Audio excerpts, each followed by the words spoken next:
Kur trupat amerikane zbarkuan në Kosovë në qershor të vitit 1999, ata u kthyen në një mburoj jetike për vendin e shkatruar nga lufta. And now we have a chance, not a guarantee, but a chance to work with these folks to build a lasting peace in the Balkans. Më shumë se 2 dekada më vonë, paqja nuk është e veçëndrueshme e as angazhimi i forcave amerikane i garantuar. Mes këtyre sinjaleve vjen edhe një provë e re për Evropën. A do të mund të mbushë ajo bashllëkun që do të linte një rol më i vogël i SBA-s në KFOR? Shikues të nderuar, përshëndetje, mirë se vini në edicionin e ri të Ekspozes, magazinës së përjavshme televizive të Radios Evropa e Lirë. Unë jam Valona Tela. Në qershor të vitit 1999, ndërsa Kosova po dilte nga lufta dhe refugjatët po ktheheshin, NATO e vendosi misionin e saj paqëruajtës KFOR, me qëllim krijimin e një mjedisi të sigurt dhe parandalimin e rikthimit të dhunës. Ai nuk ishte misioni i parë i Aleancës Ushtarake, por do të bëhej misioni i saj më i gjatë, operacioni më i madh aktiv dhe një nga ndërhyrjet më të suksesshme. Forca shumëkombëshe numëronte fillimisht mbi 50.000 ushtar, prej të cilëve rreth 7.000 amerikanë. Sfidat për ndërtimin e një të ardhmeje pas shkatrimit të gjerë që la sulmi serb ishin të jashtëzakonshme sipas presidentit të atëhershëm amerikan Bill Clinton. 5 muaj pas përfundimit të luftës, ai udhtoi në Kosovë për të takuar trupat amerikane në kampin Bondsteel, bazën më të madhe ushtarake të SBA-s në Ballkan dhe një nga simbolet më të fuqishme të pranisë së tyre në rajon. I know that a lot of your assignments are still dangerous. E di se shumë nga detyrat tuaja janë ende të rrezikshme. E vlerësoj punën e palodhshme që keni bërë për të mbrojtur të gjithë njerëzit në Kosovë, përfshirë edhe serbët, dhe e vlerësoj ndërmjetësimin tuaj të vazhdueshëm mes njerëzve që kanë ende një rrugë të gjatë drejt pajtimit. We have a long way to go toward reconciliation. Më shumë se 26 vjet më vonë, siguria në Kosovë është përmirësuar ndjeshëm, ndërsa prania e KFOR-it është zvogluar në rreth 4.700 trupa. Megjithatë, reduktimi i forcave nuk do të thotë se stabiliteti është i garantuar. Mungesa e pajtimit të plotë dhe refuzimi i vazhdueshëm i Serbisë për ta njohur pavarësinë e Kosovës e mbajnë hapur dimensionin e sigurisë. Në këtë kontekst, çdo sinjal për një rol më të vogël të Shteteve të Bashkuara në KFOR merr peshë të veçantë. Ndryshimet në prioritetet globale të sigurisë kanë nxitur diskutime, jo gjithmonë zyrtare, për mundësinë e një reduktimi të angazhimit amerikan në KFOR, duke hapur pyetje edhe për të ardhmen e arkitekturës së sigurisë në Kosovë. Në një përgjigje që mori Radio Evropa e Lirë prej Pentagonit më 19 shkurt, u tha se nuk ka ndonjë njoftim për ndryshim të dislokimit të forcave. Por po a ditë, gazeta amerikane Politico, duke cituar 4 diplomatë të NATO-s, raportoi se Shtetet e Bashkuara po kërkojnë nga aleatët të shqyrtojnë reduktimin e angazhimeve të jashtme të aleancës, përfshirë edhe misionin në Kosovë. Kjo nuk është hera e parë që ngrihen pikpyetje për të ardhmen e trupave amerikane në Evropë. Në shkurt të vitit të kaluar, sekretari amerikan i mbrojtjes Pete Hegseth paralajmëroi se kontinenti duhet të përgatitet për një rishikim dhe reduktim eventual të pranisë ushtarake amerikane, duke theksuar se vendimet do të varen nga kërcënimet globale dhe prioritetet strategjike të Washingtonit. Po atë kohë, zëvendës presidenti amerikan J.D. Vance e lidhi të ardhmen e trupave në Evropë me politikbërjen në rajon, duke deklaruar se amerikanët nuk do të mbështesin mbajtjen e trupave në Gjermani nëse qytetarët atje përballen me ndëshkime për postime fyese në rrjetet sociale. Radio Evropa e Lirë pyeti NATO-n nëse vendet evropiane kanë kapacitet të mbushin bashllëkun që mund të krijohej nga një tërheqje ose reduktim i mundshëm i forcave amerikane në KFOR, të cilat aktualisht numërojnë rreth 590 ushtar.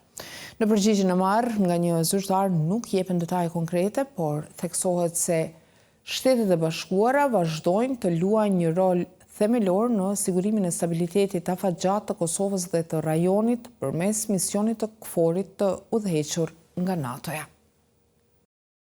Radio Evropa e Lirë u dërgoi pyetje dhe ministrive të mbrojtjes në Itali, Hungari dhe Turqi, 3 nga vendet me kontributin më të madh në KFOR, për gatishmërinë e tyre për të ofruar forca dhe mjete shtesë, por asnjëri nga institucionet nuk u përgjigj. Igor Tabak, analist ushtarak në portalin Mbrojtja dhe Siguria në Zagreb, thotë se Evropa ka kapacitetin për të mbuluar boshllëkun që mund të lërë një rol më i vogël i SHBA-s në KFOR. Ai shpjegon se vendet evropiane kanë rritur investimet në mbrojtje gjatë viteve të fundit, duke përfshirë jo vetëm mbledhjen e teknologjisë së re, por edhe aftësimin e personelit. Naravno, Amerika... Natyrisht, SHBA-ja është aleatja më e madhe në NATO, por nuk është e vetmja. Ka disa resurse që i posedon vetëm ajo, ndërsa vendet e tjera jo. Shumica prej tyre, siç e ka treguar edhe lufta në Ukrainë, lidhen me armët bërthamore dhe mbrojtjen raketore, por këto nuk janë kapacitetet që i nevojitën KFOR-it, prandaj prania amerikane mund të zëvendësohet. Njihovo prisustvo je itekako zamjenjivo. Ish ministri i mbrojtjes i Shqipërisë, Fatmir Mediu, i cili aktualisht udhëheq qendrën e sigurisë së Evropës juglindore, pajtohet se vendet evropiane kanë kapacitet për të marrë një rol më të madh ushtarak në Kosovë, por shton se prania amerikane ka rëndësi që shkon përtej këtij aspekti. Nga pikpamja politike është shumë e rëndësishme prezenca e trupave amerikane në Kosovë. Dhe mendoj që këtu diplomacia e Kosovës do të jetë shumë herë më e shkallë. Nuk është çështje sigurie, por është çështje partneriteti afatgjatë, i cili mendoj që lidhet edhe me qëllimin që ka Kosova për anëtarësimin e Kosovës në NATO. Dhe duke qenë një veprim i tillë, besoj që do të krijonte një lloj handicap. Kosova përveç Serbisë ka në fqinjësi 3 vende anëtare të NATO-s: Shqipërinë, Maqedoninë e Veriut dhe Malin e Zi. Ndryshe nga Serbia dhe Bosnia e Hercegovina, ajo nuk është as pjesë e partneritetit për paqe, programit të NATO-s për bashkëpunim me vendet partnere për arsye politike. Forca e saj e sigurisë është në proces të shndërrimit në ushtri me kapacitetet të plota dhe zyrtarët e saj thonë se kanë aftësinë për të mbrojtur vendin dhe integritetin e tij territorial. Megjithatë, FSK-ja ende sot nuk mund të operojë në veri të Kosovës, ku popullsia shumicë është serbe, pa lejen e KFOR-it. Ky mision është përgjegjës për sigurinë e kufirit toksor të Kosovës me Serbinë, ndërsa për pjesën tjetër të vijës kufitare përgjegjëse është policia e Kosovës. Tabak nuk beson se tërheqja eventuale e SHBA-s nga KFOR-i do ta ndryshonte ndjesinë e sigurisë në Kosovë. Nije i slučajno da... Nuk është rastësi që muajt e fundit janë shfaqur iniciativa për bashkëpunim në mbrojtje midis Kroacisë, Shqipërisë dhe Kosovës. Të trija vendet kanë arritur marrëveshje konkrete në këtë drejtim. Kjo tregon se po punohet për tu siguruar që stabiliteti në rajon të mos varet ekskluzivisht nga vullneti i Washingtonit, i cili mund të ndryshojë me kalimin e kohës. Na ovaj ili onaj način. Por Mediu nuk e ndan këtë mendim. Sipas tij, prania amerikane ka një efekt të fortë parandalues në Kosovë, duke ndikuar drejt për drejt në kalkulimet e Serbisë dhe aktorëve të tjerë. Nëse kjo prani dobësohet, mund të inkurajohen provokime ose përshkallëzime të reja, paralajmëron ai. Unë mendoj që çdo lloj problemi që mund krijohet ose percepcioni që mund krijohet për marrëdhënien e Kosovës me Shtetet Bashkuara të Amerikës do të inkurajonte qëndrime kundër Kosovës dhe provokime kundër Kosovës, të cilat mund të eskalonin, duke pas parasysh këtu edhe interesin e Rusisë për të pasur një pikë tjetër konflikti për të shpërngulur vëmendjen nga ajo që ndodh në Ukrainë. Sipas Mediut, zgjidhja qëndronte diplomacia e zgjuar dhe pragmatike e Kosovës. Ai rekomandon që vendi të orientohet nga interesat amerikane, duke treguar se është partner i besueshëm dhe jo burim problemesh. Ne jemi shumë periferik si vende në politikën e sigurisë të Shtetit Bashkuar të Amerikës. Për të bërë vende interesante në të njëjtin val interesi, duhet që dim të sillemi. Nuk mund të sillemi si njerëz që krijojnë probleme, por si njerëz që japin zgjidhje. Dhe analizën tonë duhet ta bëjmë nga interesi amerikan, pastaj shkojmë tek interesi jon. Nuk mund të themi që kemi problem me Serbinë, por duhet të themi problemet që ka në rajon për shkak të Serbisë, të Rusisë dhe të Kinës, të cilat vinë ndesh me National Defense Authorization Act që ka miratuar presidenti Trump, për të lëvizur pastaj tek interesat tona të brendshme. Buxheti i Ministrisë së Mbrojtjes në Kosovë ka shënuar rritje të ndjeshme viteve të fundit, duke kaluar nga 67.3 milion euro në vitin 2021 në mbi 216 milion euro këtë vit. Megjithatë, të dy ekspertët vrejnë se ky buxhet mbetet i kufizuar përballë kostove të larta të armëve dhe pajisjeve moderne. Sipas tyre, Kosova mund t'i përforcojë këto kapacitete duke bashkuar buxhetet me vendet anëtare të NATO-s në Ballkan, duke krijuar nivele operative të përbashkëta dhe duke nxitur investime strategjike nga industria ushtarake amerikane. Sepse në fund të fundit, ekonomia ndikon dhe vendos për shumë gjëra, thot Mediu. Akti i autorizimit të mbrojtjes kombëtare, që përmend ai, synon të forcojë angazhimin ushtarak të SBA-s në Evropë.